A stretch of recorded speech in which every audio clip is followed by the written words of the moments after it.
यतातिर चाहिँ यस्तो जाडो छ, हात यस्तो ठिरा छ। यो दामी देखेर हो कि म रोकेको। ओए ओए ओए बेलैमा बसी सरुवा नगरेपछि यस्तो फाइदा पाइन्छ। ल त फेरि के गर्ने त, बेलैमा बसी सरुवा नगरेपछि यस्तो फाइदा परिन्छ। बिहानको यो जाडोमा हावा खाँदै गुल्मी तम्घाससम्म पुग्नुपर्छ। 100-200 किलोमिटर टाढा, 200 नै छ होला तम्घाससम्म त। हात चाहिँ लास्ट चिसो भयो है, के गर्ने त। यहीँ चिसो खानै लेखेछ त भाग्यमा, अब खानै पर्यो। भाइ ऊ आज चाहिँ सोलो राइड, के गर्ने, सँगै जाडो खाने साथी पाइएन, एक्लै जाडो खानु पर्ने हो। आजको फर्स्ट काम चाहिँ अब पेट्रोल खोज्ने।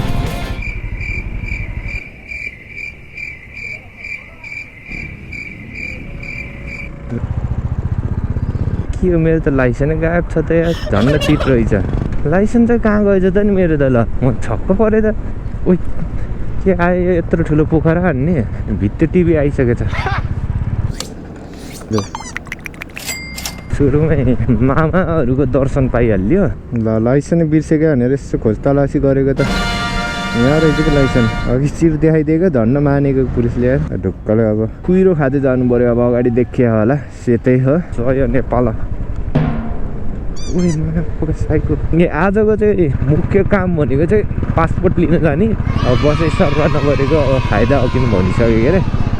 यस्तो मौसममा हिँड्नुपर्छ, चिसो हावा खाँदै। बाटो त्यसै यसो यसो यसो यसो छ, अझै भएन भनेर यसो यसो यसो मैले त्यसैमा थप अझै दुलोहरू। सेकेन्ड मिसन चाहिँ मेरो अब मिठो परोठा खाने हो। फर्स्ट सुरुको भिडियो बोल्ने जाँदाकोमा खाएको थिएँ नि परोठा, दामी थियो कि त्यतिर, त्यही गरेर खाने हो। यतातिर चाहिँ यस्तो जाडो छ, हात यस्तो ठिरा छ, के भन्ने के गर्ने होइन। धैर्य धैर्य डाँडा कर्नरिङ जस्तो अन्य पदार्थहरू गर्ने। अब चाहिँ यहाँ घाँटी दुख्न लाग्यो क्या, भालु पहाड आएछ त्यहाँ। यो गोप्रोको अगाडि यो डल्लो ढुङ्गो झुन्डेको हुन्छ हेलमेट, अनि ढुङ्गो माथि ढुङ्गो, घाँटी दुख्ने घाँटी। पोखरा फर्किँदाखेरि यहीँ हो कि कारले झन् हान्दिएको। अब यहाँ यत्रो बाटो हो नि होइन, यहाँ यस्तो साइड बेल्दै थियो कि। अच्छा अच्छा अच्छा है भन्न गाडाङ्गा हान्दिएन। अचम्मै भयो त, आज त कुहिरै लागेन। जाडो मात्रै भयो आज, कुहिरोको क छैन। अलि चाँडै आएर ढिलो आएर हो कि ढिलो नि के भन्ने 7:30 बजी हिँडेँ भनेपछि त छिरछिरै हो त। अब घाम पनि लगाइदियो हुन्थ्यो नि मजाले, क्लच पनि हान्न मिलेको छैन कि हातै। अब के भन्ने, अब फ्रिज भयो क्या हाइटे अरे हातै फ्रिज भयो, फ्रिज। कर्नरिङ देखाएको यार, ओभरलोड छ गाडी नि, खत्रङ सुरु भयो। यस्तो टाइम पास गर्ने समय त छैन त्यही नि। यो दामी देखेर हो कि म रोकेको। हेरौँ न बारी बारी दामी छ नि त, दाम मात्र होइन हरिप छ, हरिप। त्यो ठाउँमै आउनु न यार, खोजेको ठाउँमै नआएपछि के गर्ने। परोठा खाने त भनेको आउँदै आउनु ठाउँमा त कति भइसक्यो त। अब चाँडै नै आएन भने 2-3 मिनटमा सकिनेवाला छैन है त। त्यो जाडो भइसक्यो र नि यार, परोठाको फ्लो आउँदैन यार, मजाक चलिरहेको छ यहाँ। ओ के गर्छ, किन खोज्छ क्या, के भइरह कि गोप्रोलाई किन अफ भइरह। त्यसका हजुरबाउ खान खोजे अहिले अन गर्छु आफून्छ, अन गर्छु आफून्छ, झाक चलिरह त। समस्या चाहिँ के भइरह रहेछ भन्दाखेरि ब्याट्री लो भन्ने समस्या भइरह रहेछ। फेरि ब्याट्री फेरि 42% हो, अनि त्यसका टाउको लो हो। कटेर रहेछको ठाउँमै भनेको चल्न आयो यार। कब्जा है त, यहाँको परोठा दामी लाग्यो मलाई। सानो हाम्रो नेपाली पिज्जा लौ चाखौ, आलु परोठा माथि चटनी राखेको, दामी स्पेसल। मिठो परोठा तरकारी खाइहाल्यो। अब चाहिँ फेरि लाग्नु पऱ्यो। ल यात्रा टाढाको मजाले बस्न भ्याइँदैन, 2 बजीसम्म पुग्नुपर्छ। त्यही दिन अब जाडोको हुन्छ भने यार बसेको त, तातो कुरा खाइपछि त हल्का न्यानो हुन्छ। अब चलाउँदै आज घाम चाहिँ लाग्ला जस्तो होइन, झन् बादल हेर्नु नि, पानी नपरोस् त्यही नै कुरा। अझै त्यो झन् तम्घासमा झन् कति जाडो होला। अन्त भाग्यमै चिसो खान दिएको छ है, चिसो खाइदिनु के भन्ने। ओए ओए ओए कुकुर त यार यस्तै हो, यस्तै भएको भनेको क्या होइन। यो बाटोमा कुकुर हिँड्छन् अनि के गर्नु त, अनि झन् स्लिपै खाएको यार बाइकले। दिन चाहिँ राम्रो छैन त भनिरहेको त, कुकुर नि यार देखि झन् आउने क्या, अङ्गालै हान्न खोजे जस्तो गर्छ त। यस्तो भइहाल्छ।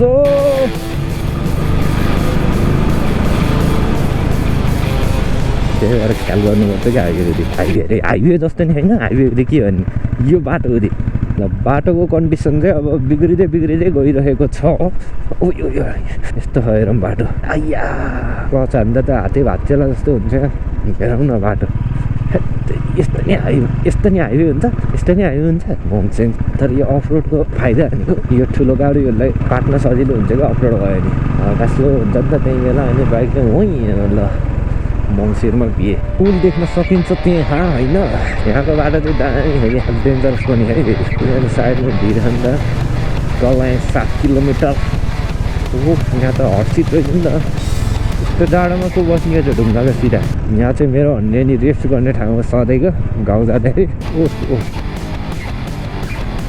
बाटो त फेरि खतरा खाने त घामको अझै पनि नामो निशान छैन है गलाङ आइयो गलाङ टाढा जानु छ साथी बाटो नरोकिदेऊ यस्तो जामले आज चाँडै पुगिन्न तम्घास मलाई मात्र रहेछ हातुरी भएको आज ओइ हल्का न्यानो भएको त्यो गाडीले गर्दाखेरि न्यानो भयो रहेछ गाडीको धुवाले होला नि के गर्नु नि होइन तेरिका पिस लगाइरहेको बेला यस्तो बाटो अनि उचित हुन्छ त अनि यहीँ विश्राम हानिदिन्छ पिसाब पनि यहीँ हानिदिन्छ टाउको पनि दुखेकै फेरि हेलमेटले दुखाइरहेको छ के टाउको रामदी अब 3 किलोमिटर रे ल रामदीको फेरि पुल हो नि त स्पेसल पुल आउन साथ थापै हालिन्छ त रामदी आइयो है भनेर खोला चाहिँ देख्न लागिसक्यो रामदीको यो खोला हेरौँ न दामी निलो देखेको दामी छैन त नि लभ डिट है गाडीले धक्काले हाल्यो यसलाई जित्न दियो भने त फेरि कसले जित्छ त यसलाई फेरि मैले जित्नुपर्छ त्यो जित्नै नदिकन अगाडि बढिहालेँ दामी अनि फेरि फलामै त्यो खोला गएको यही बाटो हेरौँ न कस्तो जस्ट म्याजिकल के इट लुक्स म्याजिकल दामी क्या हो तानसेन पाल्पा आउनलाई अब 20 किलोमिटर बाँकी रहेको छ घाम चाहिँ लागेन कि पोखरा कटेर यहाँ तानसेन आउनु लाग्दैन नि घाम नदेखेपछि अब के भन्ने नेपालैभरि बादल लागे जस्तो झन् बाटोको कन्डिसनमा चाहिँ सुधार आएको छ है त्यही भएर अहिले 50-60 हान्न सकिरहेको छ ओ माइ गड जादुले आए जस्तो देखिने यार घुम्टी बाटो त बल्ल घामको मुख देखियो यही हो सबैभन्दा ठुलो कुरो भत्भोटे गर्मी हुने गरी घाम लगाइदिनु हुन्थ्यो फोटोस् न घामले यस्तो गर्नु ओहो मोटोजिपी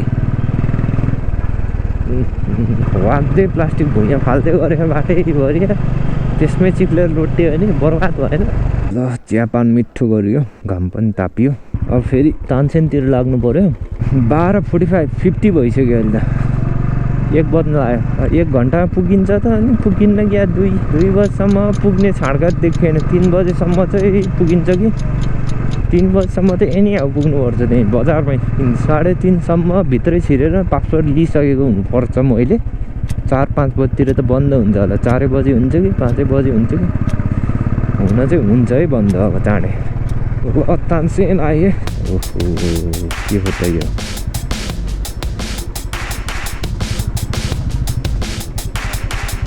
के तरिका हो रे यो यहाँबाट चाहिँ डाइरेक्ट माथि पुगिन्छ जस्तो लाग्थ्यो पुगेन भने फर्किनुपर्छ है त्यस्तो भयो भने त बर्बाद हुन्छ यहाँ हेर्नु ढोका पुरा हामीले त तलबाट हो कि माथि नै होला यहाँ पो पुरानो घरसित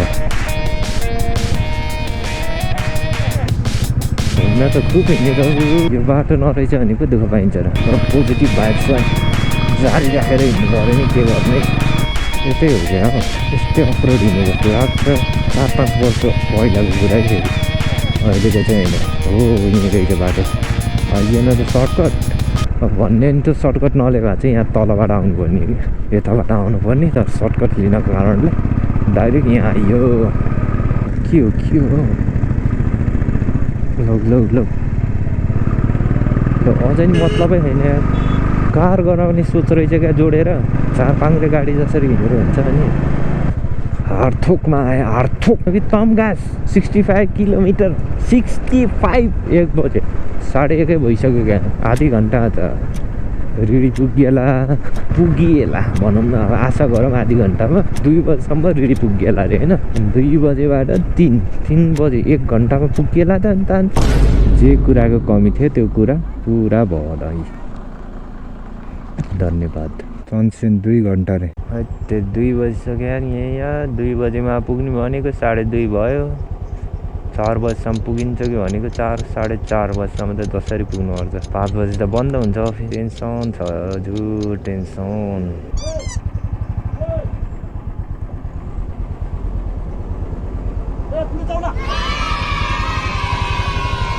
लाजा कसले रोक्ने अब कसैले रोक्नेवाला छैन है सर सुरुमै फेरि बाटो बनाउने त म पो बनिन्छु भनेपछि यहाँ सम्माउने भनौँ न एक कुराले अनखिटै भयो के आज झन्न पाइयो बाटो अब ढुक्क भएर जानु पऱ्यो तानसेन अब 2-2.5 घन्टा लाग्छ अरे वहाँ पुग्नलाई गुगल बाबाको अनुसार 2.5 घन्टा भनेपछि अहिले 2:45 फेरि यस्तो पाराले त हुँदैन द्रुत गति यहाँ बढ्नुपर्छ के भयो फेरि यहाँ यार के हुन्छ कि आजको दिन जताततै जाम छ यार अनखिटै लागेको हो त अनि वाट इज ह्यापनिङ यार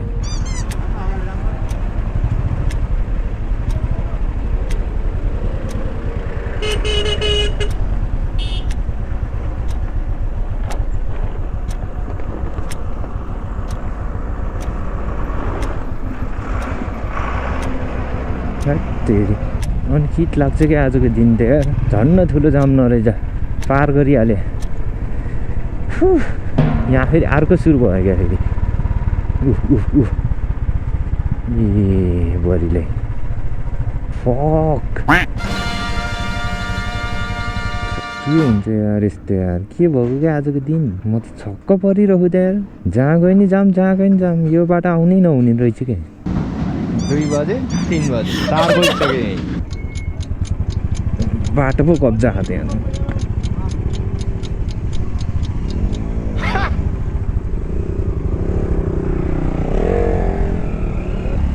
यो बाटो चाहिँ लास्ट सागुरे त्यो चक्लाउन लाएर रहेछ दुःख पाइयो आजको प्लान सब चौपट हो त लिइहाल्यो नि आजै पासपोर्ट अब भोलि 10 बजीसम्म रोकेर कुरेर भोलि चाहिँ यो बाटो आउनु भएन अर्को बाटो जानुपर्ने भयो पोखरा नि यो बाटोको भर नरहेछ 12 बजीदेखि ठप्प हुँदो रहेछ अब खानै खाएन अघि त्यही परोठा खाएदेखि जे खाने अब तमघास नपुग्दामा रोकिन्न अब रोक्ने समय पनि छैन के थाहा भाउ 6 बजे बन्द हुन्छ कि अफिस होइन भर्खर रिडी पुगेँ 45 किलोमिटर अब यही हो 2 घन्टा जाममा परेको हामी जसका कारणले लुम्बिनी घुम्न नपाइएको अझै 40 किलोमिटर 35 जति छ होला अझै तमघास 20 किलोमिटर अझै तमघास पुग्नलाई कति बजे केही थाहा छैन समय हेर्ने पनि समय छैन अँध्यारो हुन लाग्यो त्यति मात्रै थाहा छ मोमेन्ट अफ ट्रुथ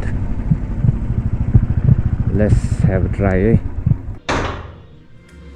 दामी भइसकेको छ होइन धेरै यत्रो मेहनतपछि लामो यात्रापछि यहाँसम्म आएको काम पुरा भइसकेको छ त्यो हो निराश हुने 4 बजेसम्म मात्रै रहेछ खुल्ने म चाहिँ यहाँ पुगेँ 5 बजे दुःख पाउने अब भोलि 10 बजे मात्र बल्ल खुल्छ अरे फोनको नि ब्याट्री सिद्धियो चार्ज गरिदिएको के गर्ने तर वर्स पार्ट भनेको चाहिँ होइन भोलि नपाउन नि सक्छ अरे क्या पासपोर्ट 110 मेसेज चाहिँ आउँछ अरे तर पाउन नि सक्ने नपाउन नि सक्ने वाट 111 आजको पार्ट 1 हुन्छ होला भोलि चाहिँ पार्ट 2 गर्नु पर्ला धेरै लामो हुन्छ क्या भिडियो